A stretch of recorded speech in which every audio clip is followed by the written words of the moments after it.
If I had to describe my sister-in-law in one sentence, I'd say she's a master manipulator who takes advantage of people without a second thought.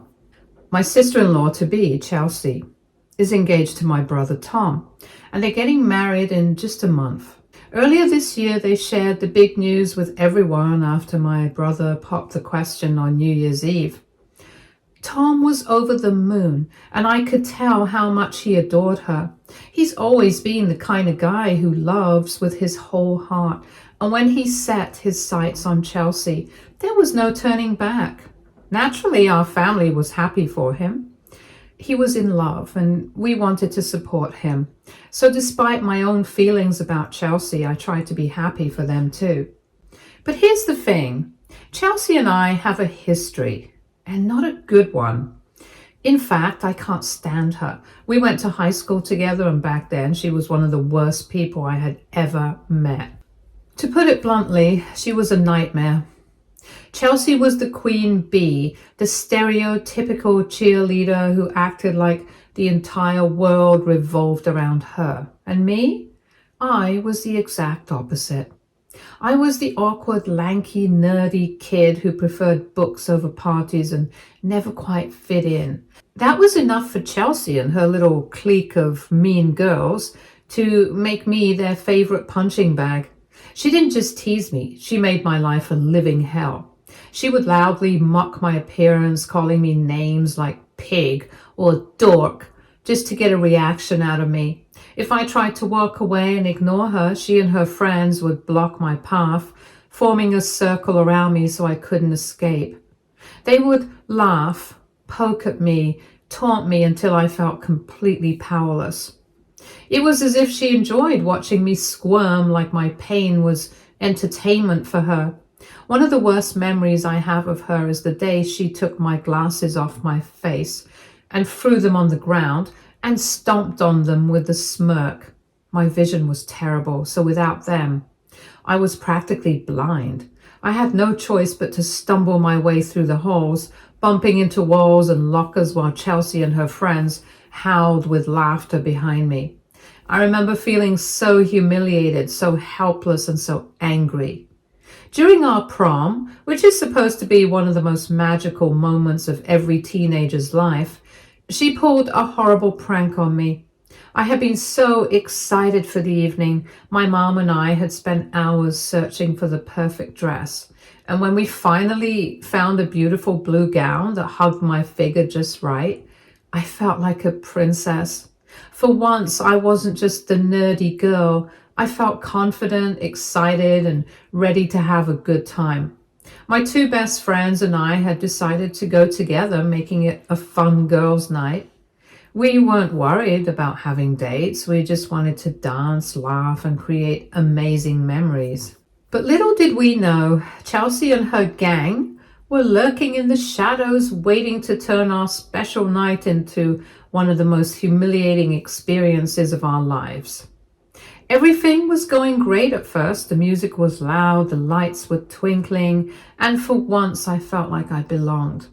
That was until one of my friends needed to use the washroom, and as teenage girls often do, the other two of us decided to tag along. It seemed harmless, just a quick break before we got back to dancing. What we didn't know was that Chelsea and her friends had set a cruel trap for us. They had rigged a bucket of ice-cold water above the bathroom exit, tying it to a string so that when someone walked through, the bucket would tip over and drench whoever was underneath. And of course, their primary targets were me and my friends. So they waited, watching, whispering, giggling to themselves, just waiting for us to walk right into their little scheme.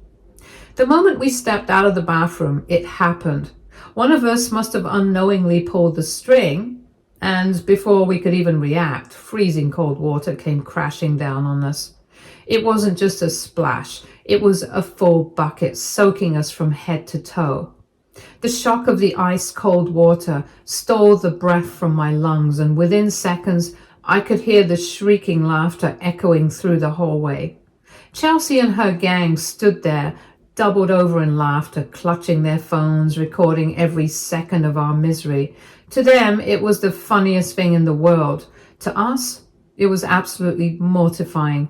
My perfect dress, my special, carefully chosen dress, was ruined, clinging uncomfortably to my skin. My makeup was smeared, my hair dripping wet, and all I could do was stand there frozen in shock as the embarrassment settled in. But Chelsea didn't stop there. Oh no, she wanted to make sure our humiliation was permanent. That night, she uploaded the video onto YouTube with the cruel caption, "Ugly ducklings get water dunked in high school." The video spread like wildfire. It was humiliating to say the least. Almost everyone I knew back in my hometown watched the video and had a laugh. My parents were heartbroken for me, but there was nothing they could do to erase what had happened. That experience changed me. After high school ended, I made a conscious decision to cut ties with almost everyone from my past. I left for college, determined to rebuild myself. I worked hard, got into a well-respected university, and earned my degree. From there, I built a stable and fulfilling career, something I could be proud of. Somewhere along the way, I met Aaron, the love of my life. He wasn't just handsome, but kind, supportive, everything I could have ever wanted in a partner. We got married, and not long after, we welcomed our beautiful daughter into the world. For years, I have pushed the painful memories of high school deep into the back of my mind. I moved on, or at least I thought I had. Therapy has helped me heal and had given me the tools to work through the trauma and grow beyond it. My parents knew how much I had struggled and how hard I had worked to put the past behind me. Never in my wildest dreams did I think I would have to face my bully again. Never did I think that the person who had made my teenage years unbearable would somehow worm her way into my world as an adult. It started last year when my brother Tom told us he had someone special he wanted to introduce to the family. At the time, he had only been dating her for 3 months, but he already seemed serious about her. This was a big deal because Tom had never been the type to settle down. My parents and I were pleasantly surprised after years of watching him casually date without commitment. He finally seemed ready for something real. We were excited to meet this mystery woman and to welcome her into our family. Little did we know who she was. On the day of the event, the moment Tom walked into the room with Chelsea by his side, I felt like the air had been sucked out of my lungs.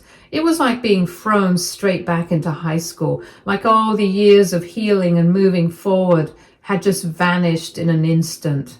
My heart pounded, my stomach twisted in knots, and for a brief moment I felt frozen in place. I could hardly believe what I was seeing.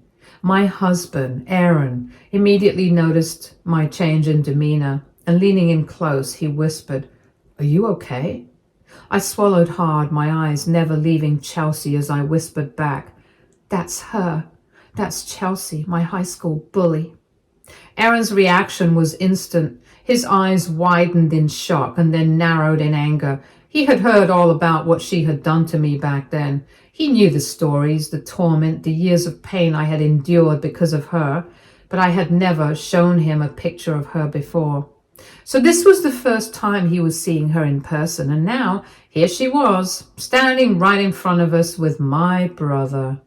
Tom, completely unaware of the tension building in the room, started making his way around, introducing Chelsea to everyone, and when they finally reached me, he smiled and gestured toward her.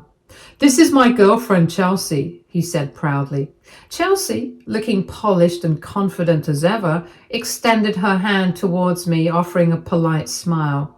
It was almost laughable how she stood there acting like we were strangers, as if she hadn't spent years making my life miserable. I didn't take her hand. Instead, I glared at both of them before turning to Tom, my voice sharp and filled with disbelief. "What are you doing with her?" Tom's smile faltered, his brow furrowing in confusion. "What?" he asked, clearly not understanding why I was reacting this way. I let out a bitter laugh, shaking my head. "Are you serious? Her?" I pointed at Chelsea. You're dating her? Tom looked between the two of us, trying to piece things together. What's going on? He asked again, his confusion growing. I didn't hesitate loudly, so there was no room for misunderstanding. I said, Tom, remember when I was bullied in high school? She was my high school bully. Tom blinked in shock and turned to Chelsea, searching her face for an explanation. Chelsea looked a bit confused, and then suddenly her eyes widened as recognition hit her. Oh my God, she gasped. It's you! I had no idea that you were Tom's sister. I scoffed, folding my arms. Yeah, well, I am. What the hell are you doing with my brother? Tom, still looking completely lost, turned from me to Chelsea. Wait, what? He asked her. What is she talking about? I didn't wait for Chelsea to answer. Instead, I looked straight at my brother and said, this is the same girl who made my high school years hell. She bullied me. She humiliated me. She made me cry almost every single day. Chelsea, to my surprise, suddenly launched into a string of desperate apologies. I swear I didn't know, she insisted, her voice urgent. Tom, I had no idea she was your sister. She then turned to me, her hands clasped together as she pleaded, I'm so sorry, I was young and stupid, and I wasn't thinking. If I had known you were Tom's sister, I cut her off with a bitter laugh. Oh, so if you had known I was Tom's sister, then you wouldn't have bullied me? But since I was just some random girl, it was perfectly fine to treat me like garbage. Chelsea's face paled. My parents, who had heard me talking, suddenly quipped, saying that they remembered Chelsea now that I had mentioned the past. This is why you looked so familiar when you walked in, my mother said. My parents knew exactly how much I had cried because of Chelsea and her gang of girls bullying, as she had called to school multiple times and had even talked with Chelsea's parents to try and resolve things. This is when Tom finally understood. He had always known that I had been bullied in high school. He wasn't oblivious to the struggles I had faced back then. But because he was 4 years older than me, he had already graduated before I even entered high school, so he had never seen any of it firsthand. Of course, he had no idea that it was his Chelsea who had put me through all that. Whether she truly hadn't realized I was his sister, or she was just pretending to be clueless, one thing was clear. She had never told Tom anything about the kind of person she had been back in high school. I was certain that even if she had recognized my last name, she wouldn't have admitted to him that she was a former bully. After all, who would proudly confess to tormenting their classmate, especially when their victim turned out to be the little sister of the man they were currently dating? With a dazzling fake smile plastered across her face, Chelsea said, You know, I've always wondered where you've been all this time. And I'm just so happy that we finally have a chance to reconnect. I genuinely like your brother, and I really hope that we can get along. I wanted to laugh in her face. Wondered where I was. The same girl who made my life a living hell, who laughed while I was humiliated over and over again, and who uploaded a video for the whole world to mock. She had been wondering about me? Please. It was the most obvious attempt at damage control I had ever seen. But for Tom's sake, and for the sake of keeping the peace, I swallowed my anger and forced myself to stay quiet. The rest of the lunch was just as infuriating. Chelsea was trying to effortlessly paint herself as the sweetest, kindest, most innocent person in the world. My parents seemed cold with her, as they knew exactly how much I disliked her. After the event, Tom called me later to talk. He told me that Chelsea had told him everything, and while he was sorry I had gone through a difficult time in high school, he still hoped I could be cordial with her now that she was his girlfriend. He went on and on about how much he liked her and how she had grown up from her immature high school days. I told him that while I was happy for him and hoped she had genuinely changed, I still wasn't entirely comfortable with him dating her, considering how miserable she made my high school experience. I recounted the many incidents she had put me through, but instead of sympathy, my brother just snorted and told me to get over it. He pointed out that high school was years ago and that I was no longer a helpless teenager who could be bullied. Rather than dwelling on the past, he said, I should let it go and be polite to Chelsea. He assured me that he had spoken to her as well and that she was ready to move on and that she was actually excited to get to know me after all these years. Looking back, I suppose the right thing would have been to put my foot down and refuse to talk things out with Chelsea. But seeing how much my brother cared for her, I didn't want to create unnecessary drama, especially if she was going to be a serious part of his life. So I agreed to stay cordial with her. Since then, Chelsea and I have always been polite to each other. She can be a bit too friendly at times, but I make sure to maintain my boundaries and never let myself get too close. However, this year, after they announced their engagement, Chelsea personally reached out to me to ask if I could be one of her bridesmaids. Given our history, I never expected that. She said that I was the only person she knew from childhood and that it would mean so much to have me by her side on her big day. I'll admit I was taken aback. It seemed like she was finally making an effort to mend things between us. And despite my lingering resentment, I decided to be the bigger person. I accepted the offer, thinking that maybe, just maybe, this could be a fresh start for both of us. But I was so wrong. The moment I agreed, it was like I had unknowingly signed up for a full-time, unpaid job with the world's worst boss. Chelsea turned out to be a complete Bridezilla. She expected me and the 3 other bridesmaids to be at her beck and call day and night. Didn't matter that I had a full-time job and a family of my own. In her eyes, her wedding took priority over everything.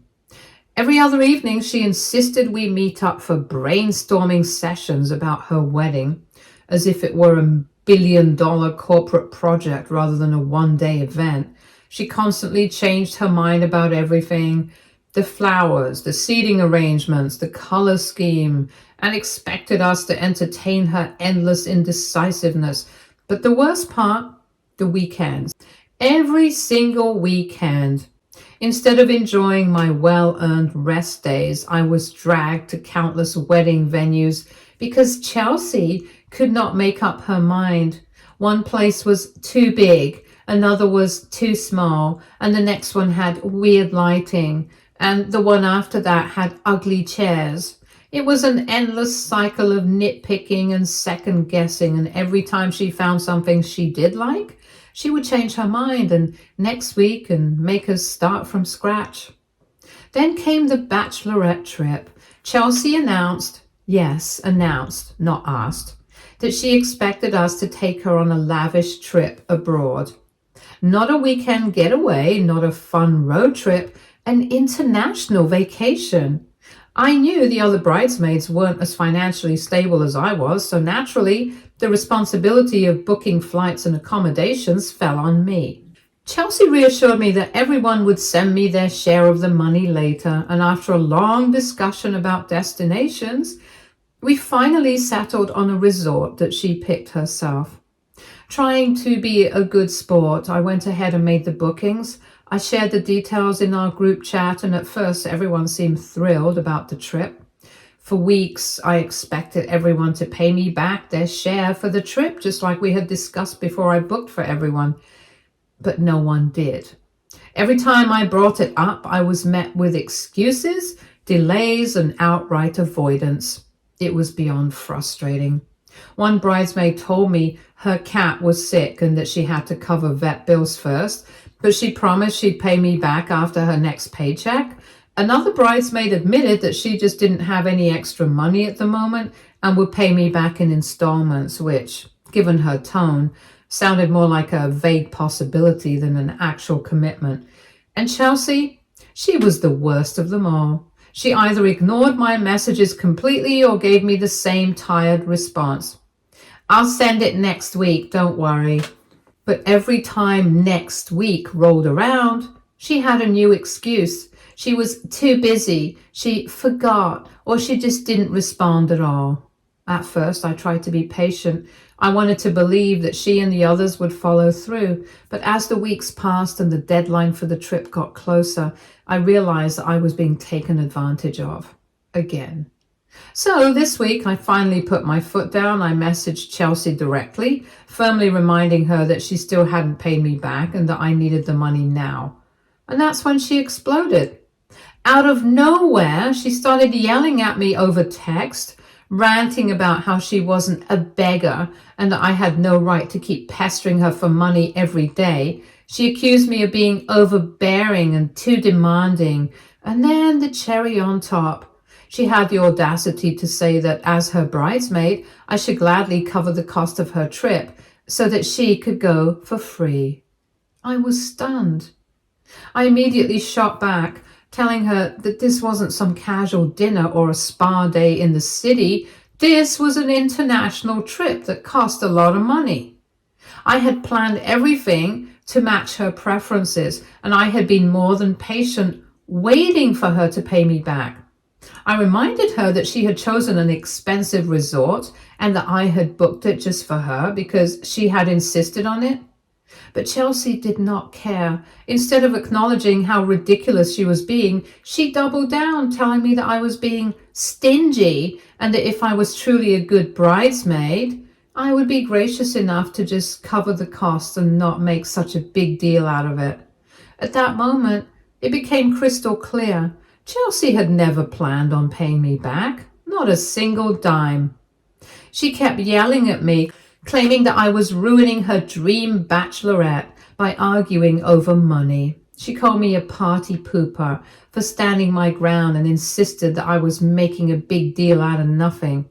She even went as far as pointing out that I was financially well off, so I could easily cover the entire trip out of my pocket, implying that I was just being selfish by expecting her to pay her fair share. That was it for me. I told her straight up that regardless of how much money I had, it didn't mean she was entitled to anything for free. My financial situation wasn't her personal piggy bank, and I wasn't about to let her walk all over me like she used to in high school.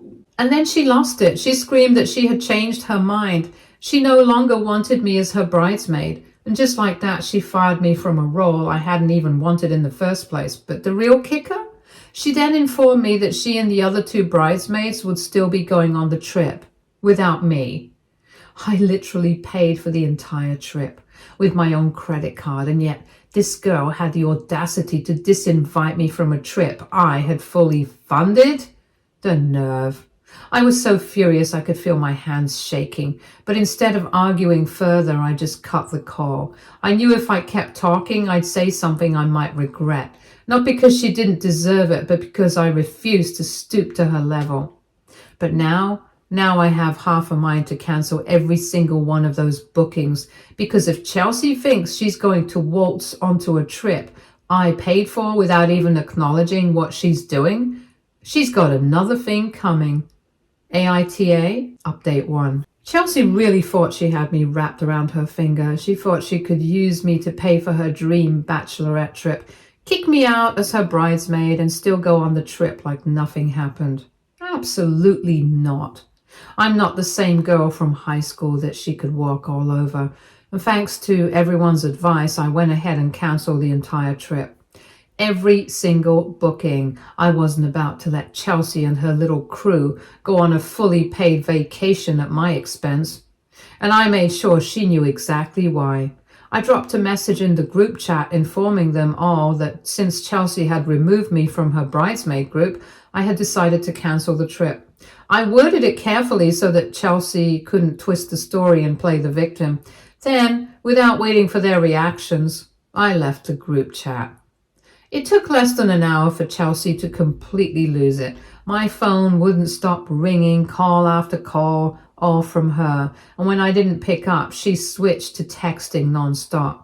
She was furious. She sent me multiple messages about how I had cancelled her bachelorette without consulting her first, as if she still had any authority over me. She called me every name in the book, accused me of ruining everything, and made it very clear that she now hates me. She swore she would talk to my brother and make sure I was disinvited from their wedding. I just sat and laughed, looking at her messages, because at this point, she's only proving exactly who she is. I took screenshots of every single message, every insult, every threat, All of it. And honestly, I'm seriously considering exposing her. She spent her whole life getting away with using, manipulating, and bullying people. Maybe it's finally time for her to face some consequences. Update 2. Today, Tom called me up demanding to know how I could do this to Chelsea. He went on and on about how much I had hurt her by cancelling the trip, how she was so upset, and how she felt like I was deliberately trying to sabotage her life. I actually laughed at that. I asked him, "Explain to me how exactly I'm sabotaging her life. By not paying for a trip that she expected for free, by not rolling over and taking her abuse, by refusing to be her personal doormat." And of course, he had nothing to say to that. Instead, he doubled down, saying that as her bridesmaid, it was my duty to listen to her because she was the bride. Excuse me, my duty?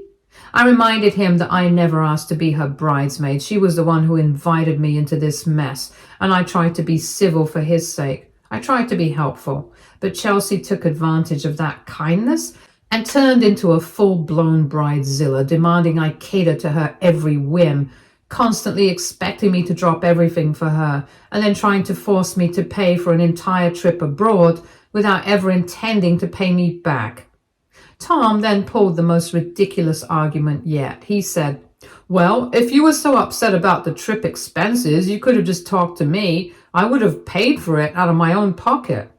And that's when I shut him down. "Great. So why don't you go ahead and pay for Chelsea's Bachelorette trip now?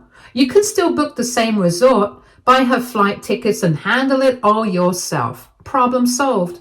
That way, there's no reason for you to be calling me about this because my issue isn't with you. It's with your fiancé, who tried to bully me into giving in to her ridiculous demands." He tried to argue that I was being difficult for no reason and that as his sister I should be more supportive. I told him flat out that I had been supportive, more than she deserved, but that doesn't mean I have to let Chelsea use me. Honestly, I just feel like at this point, Tom refuses to see the giant flashing red flags Chelsea is waving in his face. She doesn't deserve him at all. He's the only one paying for this entire wedding. My parents have refused to contribute. Chelsea's parents can't afford to help, and Chelsea herself doesn't even have a job. So my genius brother is out here shouldering the cost of an extravagant wedding while his fiancée acts like an entitled brat and expects other people to fund her lifestyle. Update 3. This week has been exhausting. After my brother called me, Chelsea decided to escalate things even further, and she sent me a voicemail. And let me tell you, it was pure evil.